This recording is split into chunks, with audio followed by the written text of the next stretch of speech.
ಓಂ ನಮೋ ನಾರಾಯಣಾಯ.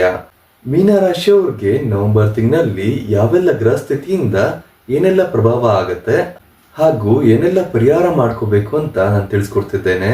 ಮೀನರಾಶಿಯವ್ರಿಗೆ ಲಗ್ನಾಧಿಪತಿ ಗುರು 5ನೇ ಮನೆಗೆ ಬಂದಿರೋದ್ರಿಂದ ಗುರುವಿನ ದೃಷ್ಟಿ ಸಂಪೂರ್ಣವಾಗಿ ನಿಮ್ಮೇಲೆ ಬೀಳೋದ್ರಿಂದ ನಿಮ್ಗೆ ಏನೇ ಕಷ್ಟ ಇದ್ರೂ ಕೂಡ ಈ ತಿಂಗಳು ನಿವಾರಣೆ ಆಗತ್ತೆ.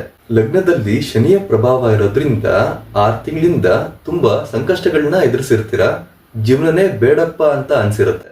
ಆದ್ರೆ ಈ ತಿಂಗಳು ನಿಮ್ಮ ಜೀವನದಲ್ಲಿ ಎಲ್ಲ ಸುಖ ಸಂತೋಷಗಳನ್ನ ಕಾಣ್ತೀರಾ. ಈ ತಿಂಗಳು ನಿಮ್ಗೆ ಎಲ್ಲೇ ಹೋದ್ರು ಒಳ್ಳೆ ಮರ್ಯಾದೆ, ಸುಖ ಭೋಜನ ಈ ರೀತಿ ಇರುತ್ತೆ. ಆದ್ರೆ ನೀವು ಹೆಚ್ಚು ಮಾತಾಡಬಾರ್ದು. ನೀವೇನಾದ್ರೂ ಹೊಸ ಬಿಸ್ನೆಸ್ ನ ಮಾಡಬೇಕು ಅಂತ ಅನ್ಕೊಂಡಿರೋರು ನವೆಂಬರ್ 15ನೇ ತಾರೀಕು ಆದ್ಮೇಲೆ ಮಾಡಿ, ಎಲ್ಲ ಒಳ್ಳೇದಾಗತ್ತೆ. ಶೇರ್ ಮಾರ್ಕೆಟ್, ಜೂಜು ಹಾಗೂ ಗ್ಯಾಂಬ್ಲಿಂಗ್ ಯಾರಾದ್ರೂ ಮಾಡ್ತಿದ್ರೆ ನೀವು ಎಚ್ಚರಿಕೆಯಿಂದ ವಹಿಸ್ಬೇಕಾಗತ್ತೆ. ನಿಮ್ಮ ಮನಃಶಾಂತಿನ ಹಾಳು ಮಾಡ್ಕೋತೀರಾ. ತುಂಬಾ ದಿನಗಳಿಂದ ನಿಮ್ಗೆ ಯಾರ್ಯಾರು ಮಾತಾಡಿಸ್ತಿರಲ್ಲ ಅವರೆಲ್ಲ ಮಾತಾಡಿಸೋ ಸಾಧ್ಯತೆ ಇದೆ. ಆದ್ರೆ ನೀವು ಎಕ್ಸೈಟ್ಮೆಂಟ್ ಆಗಬೇಡಿ.